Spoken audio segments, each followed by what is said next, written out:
कई लोग तो ऐसे हैं उनको आज तक हनुमान चालीसा पढ़ना नहीं है, आज तक कोई चालीसा, चाहे गायत्री चालीसा हो, लक्ष्मी चालीसा हो, शिव चालीसा हो, पढ़ना ही नहीं आती। बस बैठ गए भगवान के सामने और पढ़ लिया आसन लगा के। नहीं नहीं नहीं, चालीसा पढ़ने का भी एक नियम है।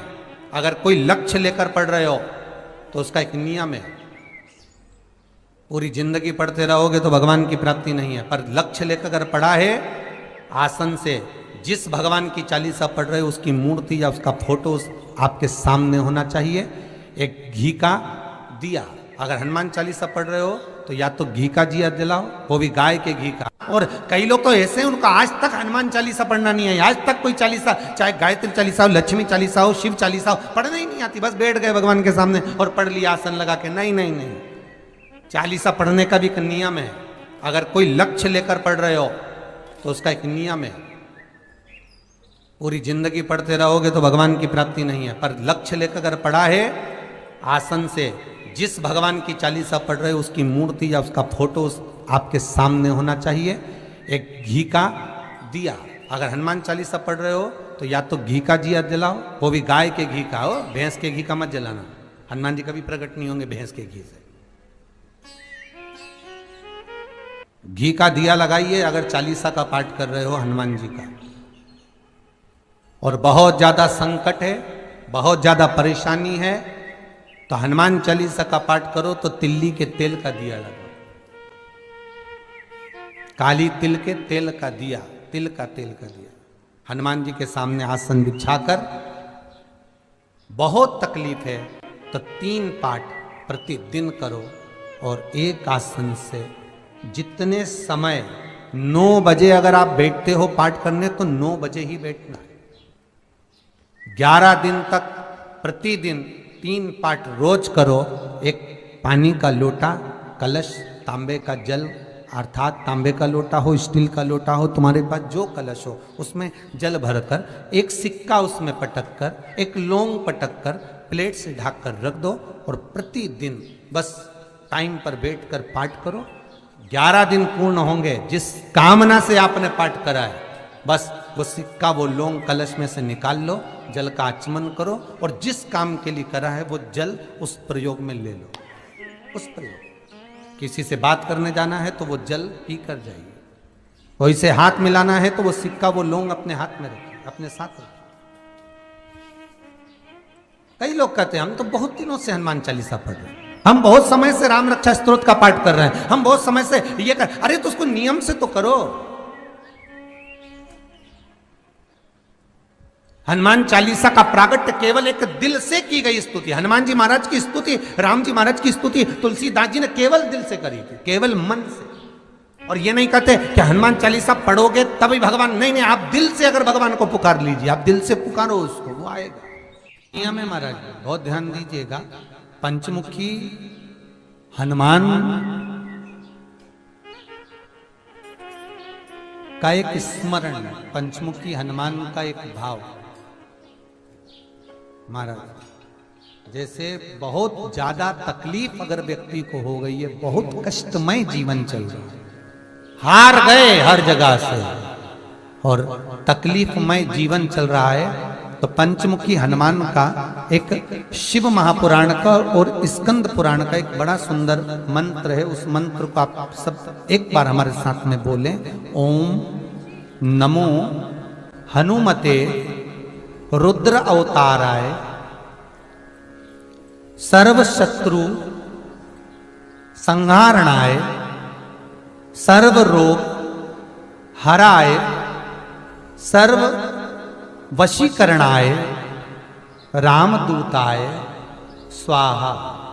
बस इस मंत्र को हाथ में काली तिल लेकर, एक जौ लेकर और गूगल लेकर, थोड़ा सा उसमें गाय का घी डालकर, कंडे को या अग्नि को जलाकर इस मंत्र का 11 बार 21 बार जाप कर कर अपनी कामना कर कर छोड़ दीजिए।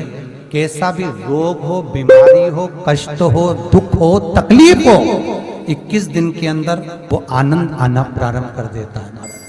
इस मंत्र, स्कंद पुराण का, शिव महापुराण का ये मंत्र मूल पंचमुखी हनुमान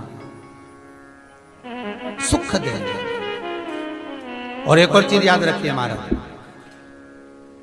यदि कोई काम के लिए जा रहे हो, कोई व्यापार के लिए जा रहे हो या नौकरी करने के लिए जा रहे हो और लगी नहीं रही, बहुत तकलीफ पा रहे हो, सर्विस ही नहीं लग रही, बहुत कष्टमय हो गया, तो निवेदन करूंगा 5 पीपल के पत्ते पर बेसन के 5 लड्डू घर में बने हुए, गाय के घी के 5 लड्डू रख लो, उस लड्डू के बीचों बीच एक आटे का दिया और उसमें तिल्ली का तेल डालकर इसी मंत्र का प्रयोग कर कर पंचमुखी हनुमान का किसी भी हनुमान के मंदिर में जाकर, दक्षिण मुखी हनुमान के मंदिर में जाकर उसको रख कर आ जाइए। इसके बाद आप उस काम के लिए जाइए, आपका काम सफल हो जाएगा। आपको किसी को नहीं कहना पड़ेगा कि हाथ जोड़ना नहीं पड़ेगा, किसी के पांव नहीं पड़ना पड़ेंगे, तुरंत काम होगा। बस इस मंत्र का स्मरण कर कर पंचमुखी हनुमान का भूतेश्वर जो मंत्र है वो सुख देने वाला, आनंद देने वाला, सहज नहीं महाराज, सुख की खान है, आनंद की राशि में। महाराज आप कोई बहुत बड़ा काम करने जा रहे हो, बहुत बड़ा यज्ञ अनुष्ठान, विवाह, शादी आदि फंक्शन करने जा रहे हो, 4 दिन 8 दिन के लिए आप घर से बाहर जा रहे हो और आपको लगता है कि घर में ताला कैसे लगाएं, तो निवेदन है एक तांबे के कलश में जल भर लीजिए और जल भरकर उसमें थोड़ी सी काली तिल डाल दीजिए, भूतेश्वर शिव का नाम लेकर। कौन से शिव का? भूतेश्वर, शमशानवासी भूतेश्वर शिव का नाम लेकर काली तिल डाल दीजिए, कलश को प्लेट से ढक दीजिए, घर के किसी भी भाग में उसको रख दीजिए। उसके बाद आप चले जाओ। किसी की सामर्थ्यता नहीं है कि उस घर में कोई पांव रखे, किसी की सामर्थ्यता नहीं है। और अगर कोई भूले से पांव भी रख दिया तो 22 दिन या 21 दिन के अंदर उसको, जैसे लोगों को हवा आती है, बस उसको चक्कर आना चालू हो, बाल खोल खोल के घुमा मिलेगा। शास्त्र प्रमाण करता है हमारा भूतेश्वर शिव। ये कलश जो होता है ना, जल का जो पात्र होता है, ये साधारण नहीं होता, सहज नहीं होता महाराज। जैसे आज आपने मेरी लाज रखी, रक्षा करी और किसी को आने नहीं दिया, विनती स्वीकार करना। आपका जल पात्र भूतेश्वर के नाम से काली तिल से जहां रखा जाए उस गृह में कोई प्रवेश ना कर पाए। शिव जी ने वचन दे दिया, मेरी चंडियां 64 योगनियां, डाकनी, पिशाचनी, चुड़ैल और भूत इस कलश के विराजमान होते ही सर्वस्व फैल जाते हैं, फिर अंदर कोई नहीं आ सकता, भीतर प्रवेश नहीं हो सकता। लगे तो उन्होंने हनुमान जी से कहा कि तुम क्या चाहते हो? हनुमान जी बोले मेरे को जाना है, क्योंकि जहां राम वहां हनुमान। हनुमान जी जब कहने लगे कि मेरे को जाना है, तो राम जी महाराज बोले नहीं नहीं हनुमान, तुझे सबसे ज्यादा प्रिय क्या है? तो कह राम।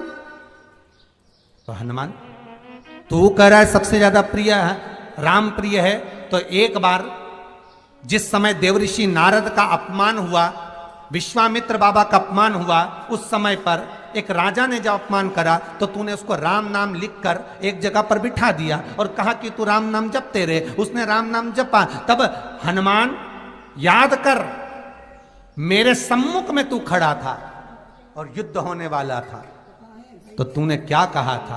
प्रभु आप इसको मार नहीं सकते क्योंकि ये आपका नाम ले रहा है, राम से बड़ा होता है राम का नाम, आप इसे मार नहीं सकते।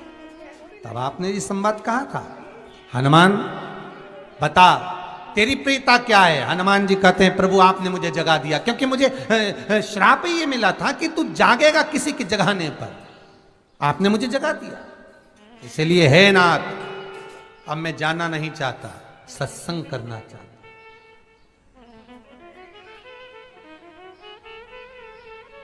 श्री राम जी का चरित्र, अब मैं सत्संग करूंगा, भजन करूंगा, नाम जाप करूंगा। पर राम जी जानते हैं हनुमान से कहा, हनुमान मेरा जाने का समय आ गया, मुझे तो जाना पड़ेगा ना। सीता पृथ्वी में चली गई, मुझे भी जाना है, मैं सरयू के जल में अपने प्राणों को त्यागूंगा, मानव का शरीर है इसको त्यागना तो पड़ेगा ना हनुमान। हनुमान जी बोले तो त्याग दो, त्यागने में क्या दिक्कत है, त्यागो आप तो। पर दिक्कत एक बहुत बड़ी है। तो राम जी ने जैसी कहा दिक्कत बहुत बड़ी है, तो हनुमान जी पूछे ऐसी कौन सी दिक्कत है? हनुमान जी के शब्द सुने तो राम जी बोले, जब जिस समय पर तुम सूर्य को निगल गए थे, इंद्र को क्रोध आया था और इंद्र ने तुम पर वज्र का जब प्रहार करा था, जब वज्र का प्रहार इंद्र ने करा तब तुम्हारा नाम हनुमान हुआ। तब सारे देवी देवताओं ने तुम्हें वर प्रदान करा। उस जगह पर यमराज भी खड़ा था, तो यमराज ने तुम्हें वर दिया था कि जहां हनुमान होगा वहां यमराज नहीं होगा। अब दिक्कत यह है कि मुझे प्राण त्यागना है और तू मुझे 1 मिनट के लिए नहीं छोड़े, तो यमराज आएगा कैसे? दिक्कत वहां अड़ी पड़ी।